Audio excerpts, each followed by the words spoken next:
The King of Curses is a title bestowed upon Ryomen Sukuna, a monster in his own right, even surrounded in all the bloodshed and violence of the Heian era, the time Sukuna reigned in. Stated to be the pinnacle of Jujutsu, in his own series of Jujutsu Kaisen, there isn't a single person alone that can stand on even ground with Sukuna. Not even enlightened special cases like Satoru Gojo could defeat the dark demon that is the King of Curses, Sukuna Ryomen. In Naruto, the pinnacle of ninjutsu in any of the 5 great ninja nations is given the rank of kage. The leader of the village of Konoha, the home of main character Naruto Uzumaki, is known as the Hokage, the strongest shinobi in the land. The Hokage is responsible for protecting his villagers and defending the entire world against criminal organizations of S-ranked ninja like the Akatsuki or powerful forces of destruction like the Biju. Monsters that could rearrange the map that not just one, but multiple Hokage have had to wrangle up more times than the other Kages at least. If cursed energy and chakra were blended together, cursed spirits reigning in the world of ninjas, and ninjutsu finding its rival in the negative energy fueling power known as Jujutsu. What I'm getting at here is this. You already saw Gojo vs Akatsuki, classic good vs evil. How about Ryomen Sukuna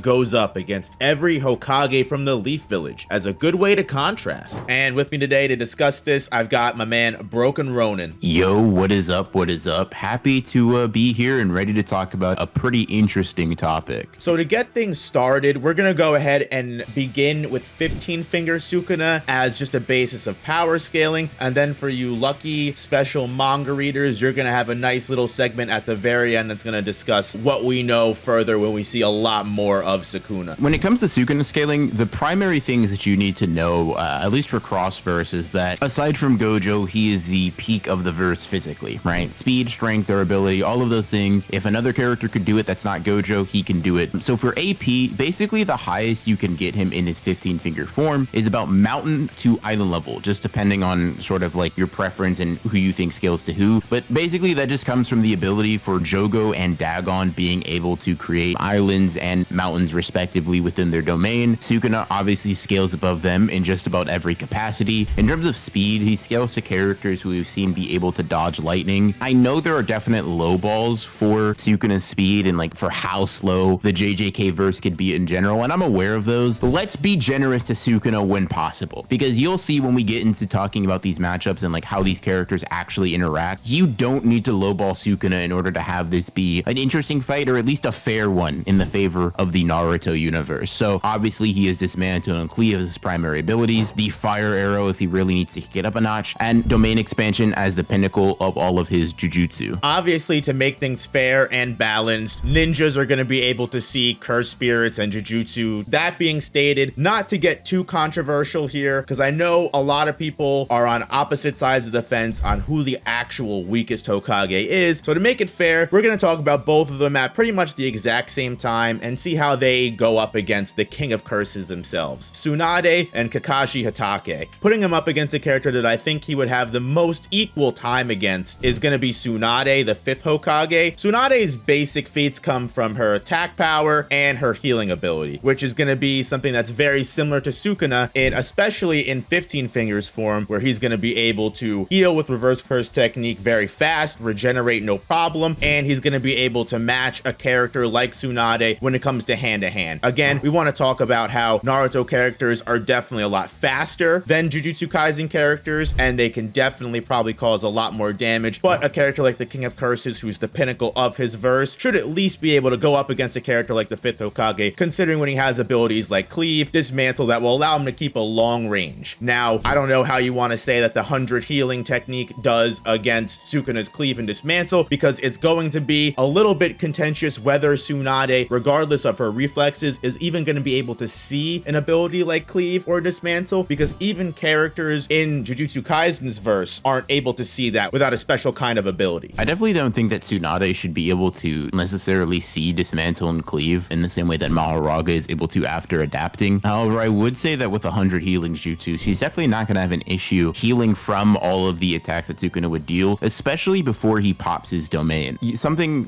sort of like reoccurring theme that you'll notice with the the Hokage in general is that they're not very likely to wait for Sukuna to open his domain expansion if they possibly can. They certainly won't know what it is, but a lot of Naruto characters in general are very keyed in on taking out a character or an opponent, especially an unknown, as quickly as possible with as little damage to themselves as possible. And knowing Tsunade's like pretty ridiculous attacking strength, like one of the 3 Sannin being relative to certain Biju and like Naruto and his like 4-tailed cloak 2 state, all these different things, right, makes Tsunade an extremely strong person. While she's not the fastest character you'll ever see in the series, she should scale well above the likes of like a kid, damn near chakraless Kakashi, who was able to chop a lightning bolt in half, if not getting closer to those relativistic or light speeds that we'll mention later in this video. She's at least comparable to Sukuna, with when I would really argue that she's quite a bit faster and quite a bit stronger. The main thing in Sukuna's favor is that against Tsunade, he just has the superior hacks, and he's not to the point where he should be getting completely blitzed in one shot. And in the worst case scenario, I could see Sukuna opening a domain expansion, following it up with a fire arrow, and potentially being able to outpace her healing. I'm not quite sure that would be the case. Sukuna's domain expansion is going to be his ticket to victory, or at least attempted ticket to victory. Unfortunately, against Tsunade, a character that does have very strong healing abilities, especially when you consider ninja art creation rebirth and the strength of 100 healing jutsus, that's going to be able to basically heal her through the domain expansion, as we see similar to Maharaga. Although you hit the nail on the head with the fire arrow, that's going to be the one. A character that I think would probably interact with Sukuna's domain expansion a little bit differently is going to be Kakashi Hatake. The Sharingan was a pretty strong counter to a lot of Jujutsu Kaisen characters, because a lot of these characters aren't going to have much experience or practice handling illusionary tactics. Now we know Kakashi isn't really a character that focuses on the Genjutsu aspect of Sharingan. He focuses more on the copy side of things, which if anything is going to give him a lot of things in his arsenal to fight Sukuna with. But again, a character like Kakashi is going to have superiority to Sukuna in strength, attack power, and durability. And you even said earlier in the video, without even trying to reference it, even Kid Kakashi has much higher durability than a lightning bolt, which Sukuna is, as we know, just barely able to handle. It definitely depends on which Kakashi you're talking about, because if it's like War Kakashi and he still has the Sharingan, likely going to be able to see Dismantle and Cleave. And if he can see Dismantle and Cleave, he's with 100% certainty dodging it. It shouldn't be nearly as fast as Kakashi. He's able to fight against Warwick Obito. Warwick Obito is able to really press KCM Naruto and beyond. That Naruto scales above the Raikage in terms of speed. At the bare minimum, you have Warwick Kakashi being like light speed. I don't know if you guys know this, but the difference between light speed and lightning is night and day. Thousands of times, right? It is a very significant difference between the speed of light and the speed of lightning. It's funny too, because even if you use Hokage era Kakashi, he's just stated outright to have become significantly stronger than he was in the war arc somehow. Likely due to the Sharingan not straining his chakra reserves anymore, he probably was just able to use it to apply it and like amp his physical stats more. Even without the Sharingan or without like Chidori, just one attack with purple lightning, it might send Sukuna to the Shadow Realm. I'm gonna be honest with you. Now, if you want to say domain expansion is going to be the first thing that he resorts to, I feel like Kakashi have a bunch of different jutsus that he's capable of. Hide himself inside the dirt, and we haven't even begun to talk about the advantage the Sharingan would give him when it comes to the Mangekyo. Kamui is definitely going to be a very funny attack to see Sukuna get hit with, because I'm sorry, if Sukuna is even able to react to it, he's at least going to be losing a limb. And regardless of what you want to say, reverse curse technique is able to heal. If Sukuna loses his head, hard thing to come back from. To be completely honest with you, while in the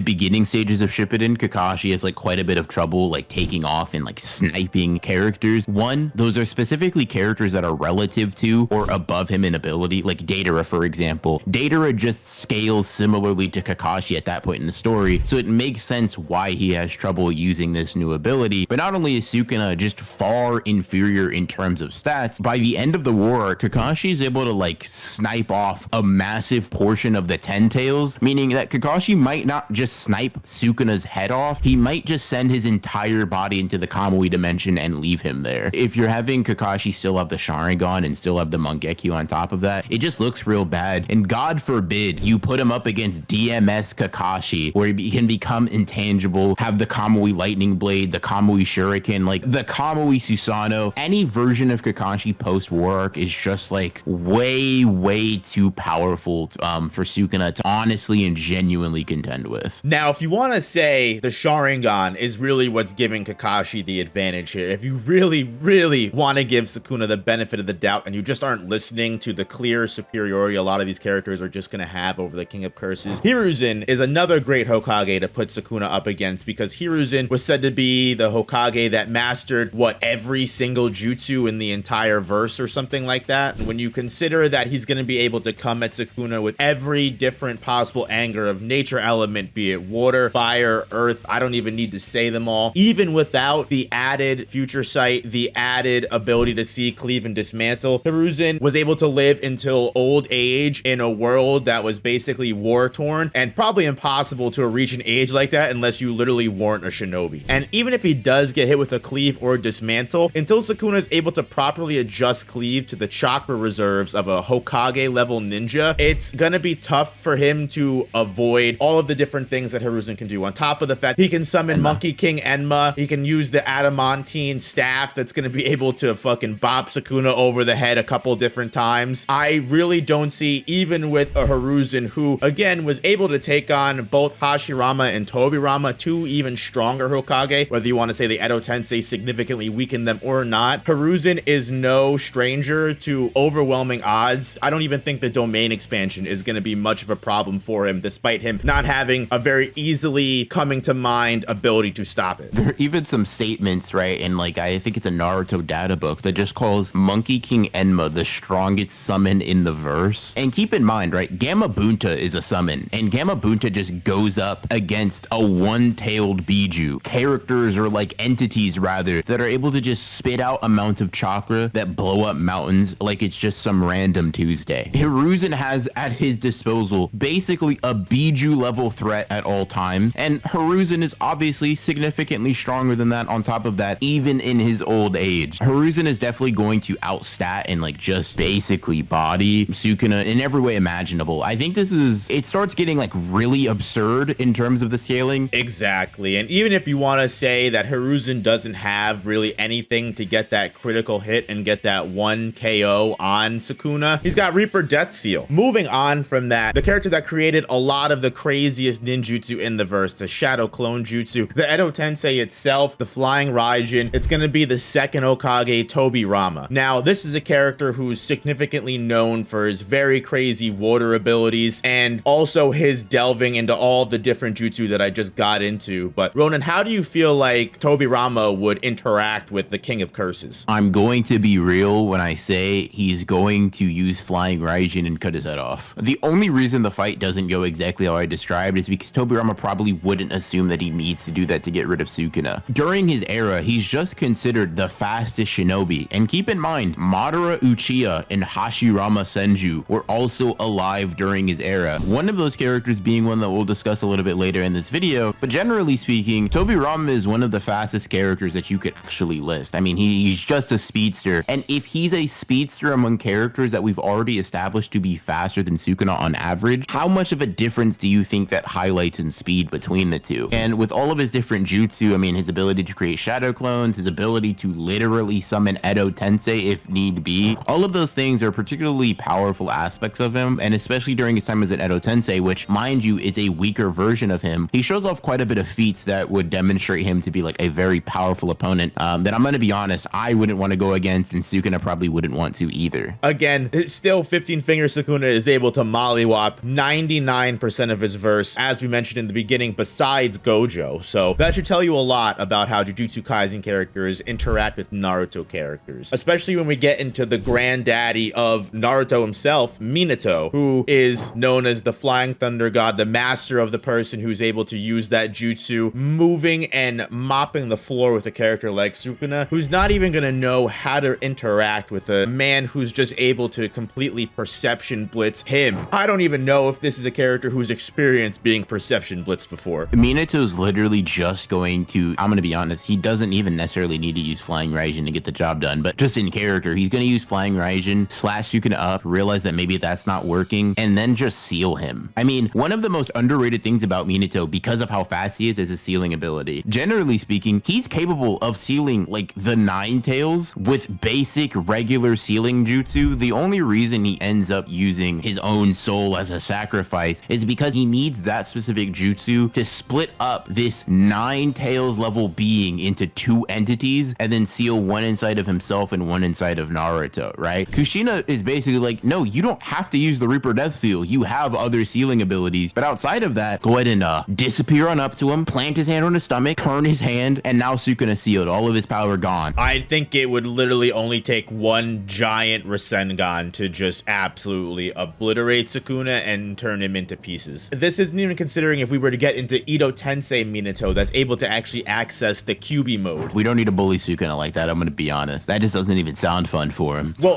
frankly, Ronan, we are bullying Sukuna at this point, because who's he up next against? Hashirama, the god of shinobi, who is literally the master of wood style, who, like, literally characters in the Naruto verse spend their entire lives trying to get just a little shred of that Hashirama cell, that Hashirama DNA. This is a character whose wood style is able to create an entire forest no problem. We see Hashirama, who, again, called the god of shinobi for very good reason, is only really comparable to a character like Madara. Hashirama can summon a giant Buddha statue that literally colossal in size, even compared to the kyuubi. He's able to basically wrangle the kyuubi like it's a small little rascal. I don't even know if Sukuna's domain expansion would fully encompass the statue, let alone Sukuna as a whole. Like, I don't know, Ronan, please stop me if I'm going crazy. The Nine Tails look like a regular sized animal. There's no way. Hashirama captured all of the Biju and dealt them out to the other villages, like as if they were just normal sort of like unruly beasts and not creatures that, like, in the data book, Kurama said to be able to turn the world to ash. Now, whether or not you think that's completely true, that's up to you, right? His healing factor is stupid. His Sage mode would basically guarantee that he'd be able to sense any crazy stuff going on, like Dismantle and Cleave. Yeah, the Senjutsu's allowing him to sense that before it happened. There's just really no way that Sukuna gets one over on Hashirama, especially in a 15-finger state. Yeah, the King of Curses, that really doesn't mean much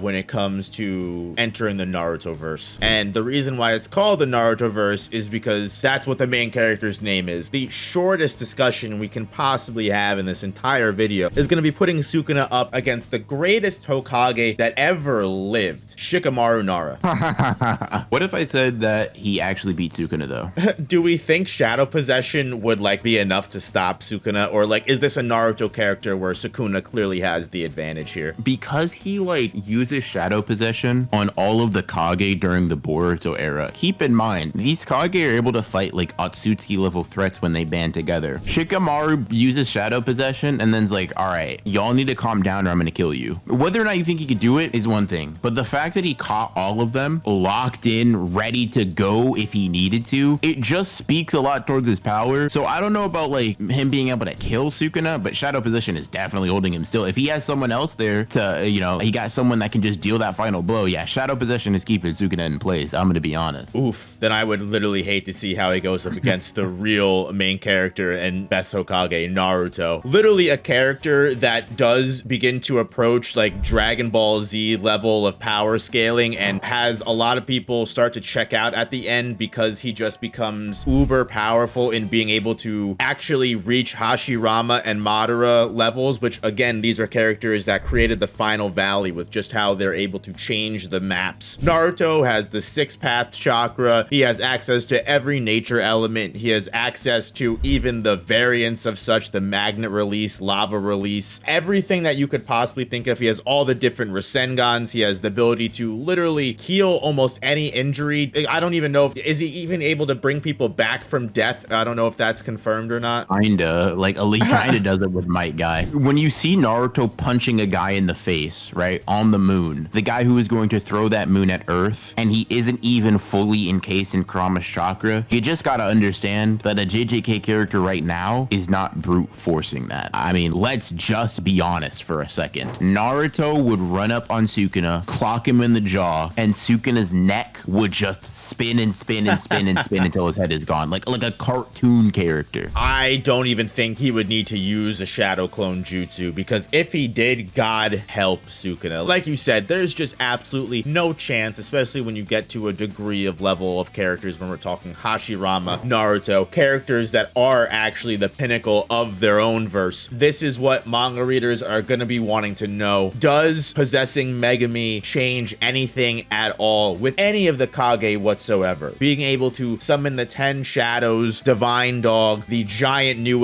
with giant lightning bolts, being able to use Maharaga itself and the ability to adapt to the jutsu that he's going to be getting hit with, at least with enough time. Like maybe Tsunade and Kakashi. Maybe. Tsunade, if he adds another character that can kind of fight on par with him against Tsunade, that could maybe be the thing that takes him over the edge and allows him to beat her. Beyond her, I'm gonna be real. Like, what is he gonna adapt to? Instant death? You know what I mean? Like, let's be real. There are some of these characters on the list that he would never even get the chance to make the hand signs, or like the thought wouldn't even be able to go from like his brain to his hands to say, let's summon one of the Shikigami. He would just be gone. He'd be in the afterlife. A lot of these Kage would do to him what Sukuna did to Jogo and Gojo, right? 1 minute you're fighting, the next minute you're looking around you in a white space being like, well, I guess that's it for me. When you add to the fact that almost all of these characters are going to be capable of the Shadow Clone Jutsu, adding extra Shikigami to the fight to help Sukuna isn't really going to do much when a character can just split themselves up and go, all right, you take out this one, you take out this one, I'll fight the main body. And when you already consider all of these characters are going in with a stat advantage, even if you want to say that splitting themselves up into Shadow Clone Jutsu is going to be divvying out their power levels, again, this is a fight where they can definitely manage that. Another interesting character that I think it would interact with would be Best Hokage Shikamaru. I feel like ultimately that would come down to who you think would have the precedence over Shadows. And if we're going to say that Shikamaru is the one who dominates Sukuna in Cursed Energy / Chakra, wouldn't it be crazy just to see Shikamaru be like, wow, you're Shikigami or Shadows? Huh, I now have control of them. That's unfortunate that you decided to do that. Or Naruto being like, you 10 shadows? Try 2000. The Kage absolutely embarrass Sukuna. The 20 fingers or not, 10 shadows or not, like on the whole, they are just significantly more competent, powerful characters. And by the way, even with the cleave that bisects the world, I really don't think that's changing anything in regards to our opinions of Sukuna against the Kage. The Jujutsu Kaisen verse unfortunately just gets absolutely demolished by the generation that came before it. No matter how hard it tries, the King of Curses is not going to be able to edge out a win in probably any of these scenarios. Whether you guys watch this video after 20 Finger Sukuna and full form Sukuna is completely in the series and that completely changes things, I'm sure you guys will leave a comment. But thank you all very much for watching this video. I sincerely appreciate it. Thank you very much to Broken Ronin for being here with me for this Sukuna beatdown. Thank you for having me, man. This was very fun. It was very fun to realize just how large of a difference there was between these two verses. We've got plenty more collabs where that came from as well, with possibly a lot more series than that. You're gonna have to check it out to find out on not just my channel, but his as well. So be sure to subscribe to Broken Ronin on top of my channel. Hit the like button, guys, and thank you very much for being here and watching to the end. Peace.